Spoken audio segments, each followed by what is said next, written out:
Pertanyaan dari Mbak Nui, Ustazah, bagaimana pembagian harta bila terjadi perceraian, misalnya rumah yang ditempati bersama dan harta lainnya? Pembagian harta ketika terjadi Perceraian. Kalau tadi kan sempat dibahas apabila meninggal. Nah, ini pertanyaannya kalau terjadi perceraian, bagaimana? Misal rumah yang kalau ditempati dan harta perceraian lainnya. mah, iya. Kalau perceraian kan berarti sudah selesainya status hubungan suami istri. Ya udah, eh, harta wanita menjadi harta wanita, harta laki-laki menjadi harta laki-laki. Bahkan nggak sampai perceraian pun, Islam itu benar-benar memberikan perlindungan. Jadi gini, saya nggak mau pasca memahami ayat ini, akhirnya kita menjadi materialistis.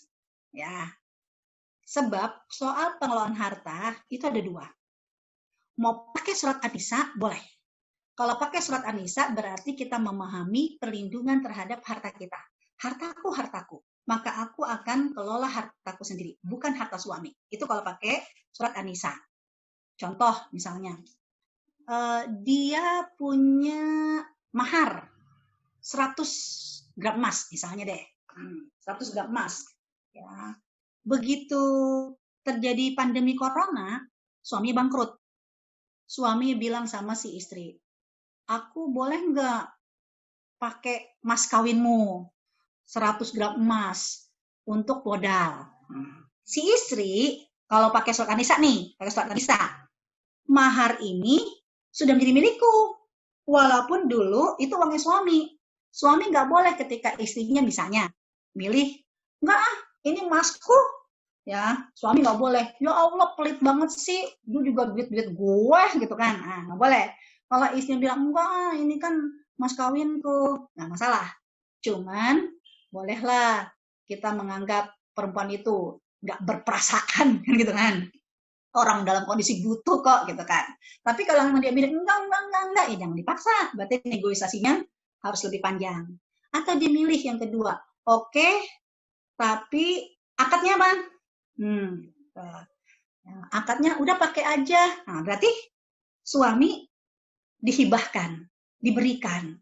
Yang tadinya mahar itu milik istri diserahkan menjadi milik suami. Suatu saat nanti, ternyata dari 100 gram ini tadinya toko kue menjadi pabrik kue, oh pokoknya atau jangan kue deh, misalnya jadi toko obat menjadi apotek yang menjadi besar. Suami kayak kacang lupa kulitnya. Udah sukses, dia melihat wanita lain, mulailah ingin berpoligami. Nggak boleh si istri bilang begini, ya balikin dulu duit gue. 100 gram emas itu modal dulu toko obat itu kan uang saya. Haram hukumnya. Sesuatu yang sudah diberikan lalu diambil lagi itu haram hukumnya. Tapi kan itu uang saya. Kenapa dulu ngasih? Kalau memang dulu ngasih berarti udah, mau suaminya kayak kacang lupa kulitnya, mau suaminya tambah sayang, itu mah nasib. Yang penting akadnya kan udah ngasih. Nah, dua. Akhirnya apa? Kalau gitu saya mau hitung-hitungan. Ini jadi modal. Boleh. 100 gram emas jadi modal. Tapi kamu tidak boleh mengambil keuntungan dari modal. Kalau ngambil keuntungan dari modal, tanya sama dokter Oni. Namanya riba. Tapi kan saya kepengen dapat untung. Kalau ngambil untungnya bukan dari modal, dari laba. Berapa labanya? Nah, tergantung kerjasamanya. Mau dapat berapa? Kamu cuma dapat 20% dari laba, bukan 20% dari modal. Nah, ada pertanyaan sama saya. Bu, kok sama suami istri hitung-hitungan? Iya, kalau pakai surat An-Nisa, hitung-hitungan. Sebab Allah Al-Hasib, Allah Maha berhitung. Berapapun nominal yang kamu ambil bukan hak kamu, Allah Hasib, Allah Maha berhitung.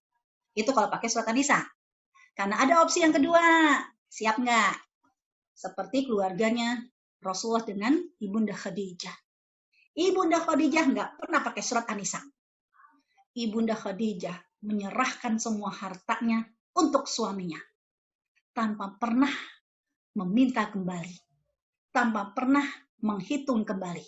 Bahkan dia rela habis hartanya, habis masa mudanya, habis kebahagiaannya, bahkan menjelang kematian, Ibunda Khadijah harus siap menderita 3 tahun. Dan dia tidak pernah mengungkit-ungkit pemberian itu. Kenapa? Karena Ibunda Khadijah sudah memahami apapun yang dia berikan kepada suaminya, Allah nggak akan pernah tidur. Allah pasti akan mengembalikan 700 kali lipat. Itu Ibunda Khadijah. Nah sekarang teman-teman mau pilih yang mana? Mau pakai Ibunda Khadijah, nggak usah hitung-hitungan. Punya gaji, suaminya kasih. Punya gaji, kasih ibu mertua, kasih. Ya, punya gaji, habis untuk kehidupan keluarga, kasih. Nggak pernah hitung-hitungan. Itulah Ibunda Khadijah. Tapi kalau masih mikir, ya rumah kita yang nyicil, mobil kita yang nyicil, semua atas nama suami. Terus gue nanti kalau dia kenapa-napa, kawin lagi gue dapat apa? Berarti kamu nggak siap jadi Ibunda Khadijah. Kalau memang kita nggak siap jadi Ibunda Khadijah, agar tidak terzolimi, surat An-Nisa jadi solusi. Jadi begitu, Mbak Siti.